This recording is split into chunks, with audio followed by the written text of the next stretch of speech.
Assalamualaikum warahmatullahi wabarakatuh. Hai semuanya, nama aku Devri Luciana Rahman dan di sini aku akan mempresentasikan hasil proposal periklanan produk yang bernama G-Stores. Baik, kita langsung saja ke latar belakang. Latar belakang tentang pembuatan produk ini adalah belakangan ini kuliner yang sifatnya simple dan inovatif itu banyak macamnya. Kemudian khususnya kuliner yang sifatnya jajanan ringan. Jika Anda tahu produk Janji Jiwa Toast, ya, saya merebranding dari Janji Jiwa Toast itu ke dalam usaha saya, yaitu G-Toast. Karena sebelumnya ada makanan itu Janji Jiwa Toast, jadi saya merebrandingnya kembali. Kemudian kenapa G-Toast? Karena nama saya sehari-hari Jane, jadi Z itu atas nama Jane itu sendiri. Kemudian kita menuju dari rumusan masalahnya, mengembangkan kemampuan diri tentunya, kemudian mencoba bereksperimen dalam melakukan sesuatu. Untuk tujuannya, pastinya untuk memenuhi tugas mata kuliah periklanan, kemudian membuat mahasiswa lebih kreatif dan inovatif dalam membuka usaha. Kemudian ada company profile.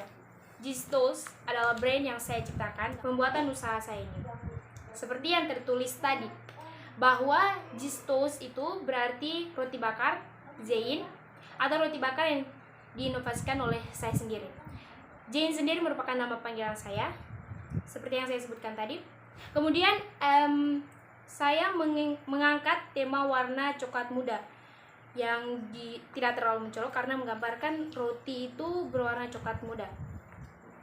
Kemudian font yang dipakai pun dalam brand G-Toast sendiri yaitu Bradley Hand ITC yang terlihat begitu elegan dan sangat pas jika disatukan bersama dengan nama brandnya itu sendiri. Kemudian produk yang ditawarkan oleh usaha saya ini tidak lain dan tidak bukan adalah roti bakar sendiri, namun saya menambahkan inovasi baru dari roti saya yang saya buat ini. Yang pertama adalah roti dengan isi buah-buahan. Buah-buahannya berupa banyak macam buah-buahan, ada pisang, ada stroberi, ada almond juga bisa, dan lain sebagainya. Serta untuk kemasannya sendiri, saya membuat sesederhana mungkin. Tidak lupa dengan keeleganan yang dipancarkan oleh kemasannya tersebut, agar produk tersebut terlihat lebih menarik. Kemudian kita masuk pada model dan tahapan perencanaan komunikasi. Dalam model tahapan dan perencanaan komunikasi ini, saya mengambil strategi 4P oleh Neil Borden, yakni Product, Price, Promotion, and Place. Teori pendukungnya yaitu strategi marketing komponen 4P ini dikembangkan oleh Neil Borden sendiri yang mencakup antara lain yaitu produk, yaitu produk yang akan dijual nanti. Produk saya adalah G-Toast itu sendiri. Kemudian harga. Harga di sini yaitu nilai moneter yang harus dibayar oleh pelanggan. Harga yang saya tanamkan untuk produk G-Toast sendiri ini, range harganya mungkin sekitar 10.000 sampai 20.000. Terus untuk promosinya, yaitu strategi yang akan digunakan untuk berkomunikasi dengan pembeli. Promosi yang akan saya pakai mungkin akan kita jelaskan di lebih lanjut pada materi selanjutnya. Kemudian distribusi place, yaitu tempat atau distribusi fisik yang berkaitan dengan kepemilikan produk dari produsen ke pelanggan. Distribusi atau place sendiri, saya mengambil tempat di rumah saya untuk pertama kali pembuatan usaha ini, mencoba di rumah saya sendiri dulu. Kemudian berpindah ke food truck, biar orang-orang itu bisa mengenal lebih jauh tentang si produk saya ini, G-Toast ini. Kemudian ada teori lainnya yaitu strategi marketing 7P. Tidak jauh berbeda dengan 4P tadi, hanya saja ini ditambahkan oleh orang atau pelaku. yang memainkan peranan dalam penyajian jasa, yaitu saya sendiri dan pembeli. Kemudian proses, yaitu gabungan dari semua aktivitas, yaitu proses jual beli itu sendiri. Kemudian ada bukti fisik, yaitu lingkungan fisik atau perusahaan tempat jasa diciptakan dan tempat penyedia jasa untuk konsumen berinteraksi, ditambah unsur tangible apa saja yang akan digunakan dalam mengkomunikasikan atau mendukung peranan pemasaran jasa tersebut. Bukti fisik atau physical evidence, yaitu lingkungan fisik perusahaan tempat jasa diciptakan. Seperti yang saya jelaskan tadi di distribusi place, ini tidak jauh berbeda, hanya saja ini lebih ke spesifikannya. Mungkin dari tempat food truck tadi akan lebih meluas gitu. Kemudian kita lanjut ke strategi marketing dan promosi.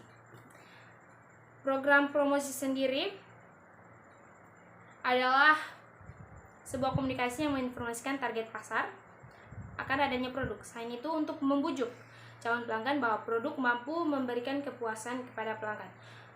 Promosi merupakan usaha yang dilakukan oleh seorang marketer. Saya sendiri adalah seorang marketer. Jadi saya akan melakukan promosi dengan cara berkomunikasi dengan audiens, para pembeli yang merupakan target pasarnya gitu. Proses komunikasi ini dilakukan untuk memberikan informasi kepada target pasar tentang produk yang akan saya promosikan. Dalam proses promosi ini, saya perlu melakukan pendekatan agar tepat sesuai dengan pelanggan.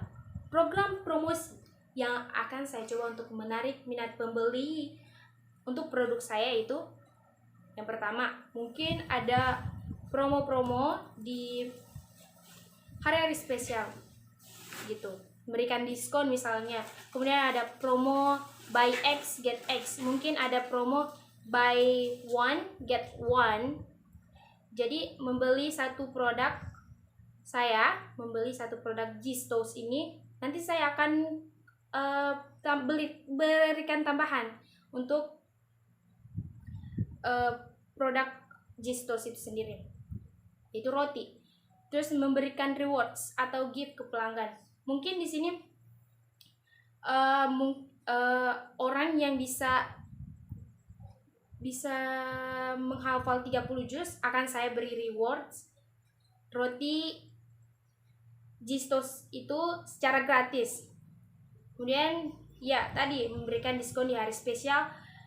Mungkin pada hari ulang tahun saya akan memberikan diskon 50% kepada pelanggan Gistos itu sendiri. Kemudian kita lanjut kepada strategi promosi. Ya, kita tahulah di sini udah era digital, era modern. Promosi tetap menjadi salah satu cara untuk meningkatkan penjualan perusahaan. Tetapi caranya berbeda dengan tahun sebelum era digital. Promosi di era digital itu membutuhkan strategi khusus nih untuk agar bisa sampai kepada pelanggan. Mungkin yang akan saya lakukan pada promosi usaha saya ini, yang pertama pasti personal selling. Selanjutnya kita ke personal selling, yaitu menyampaikan informasi secara langsung kepada calon pelanggan agar berangsang niat langsung untuk membeli produk saya. Jadi para pelanggan ini datang ke store saya untuk membeli produk yang saya jual ini. Kemudian ada advertising. Di era digital mungkin cara ini bisa dilakukan dengan cara beriklan di Google, di Facebook dan sosial media lainnya. Twitter juga bisa, promoting di Instagram malah lebih bagus. Karena di Instagram besar kemungkinannya para pembeli itu tertarik gitu untuk melihat sesuatu yang menarik. Terus ada tadi dari variabel range usia. Kemudian ada variabel geografis, yaitu yang meliputi wilayah-wilayah di mana target pelanggan yang akan saya tuju. Karena saya tinggal di Gorontalo, jadi target utama saya adalah orang-orang Gorontalo itu sendiri. Kalau kemudian ini tools yang saya buat ini viral bisa jadi satu Indonesia bisa merasakan Gistos ini sendiri gitu. Kemudian ada variabel demografis, statistik mengenai status ekonomi dari target pelanggan yang akan saya tuju ini. Mungkin karena harganya 10 ribuan ke 20 ribu, ini untuk orang-orang yang dikatakan hemat, mungkin ini kayaknya mereka akan segan untuk mengeluarkan duit sebesar 10 ribu untuk merasakan Gistos yang dikatakan bisa dibuat sendiri gitu. Jadi orang-orang kelas menengah bisa banget nih merasakan Gistos ini sendiri. Oke, terakhir nih, produk Gistos ini tadi seperti yang saya bilang, Gistos ini rebranding dari Janji Jiwa gitu, dari beberapa sumber lainnya juga. Produk yang baru akan dirancang ini kedepannya semoga dapat terwujud dan menghasilkan sesuatu yang bermanfaat bagi saya dan orang lain. Ya, terima kasih telah menonton. Jangan lupa like, subscribe, dan komen. Wassalamualaikum warahmatullahi wabarakatuh.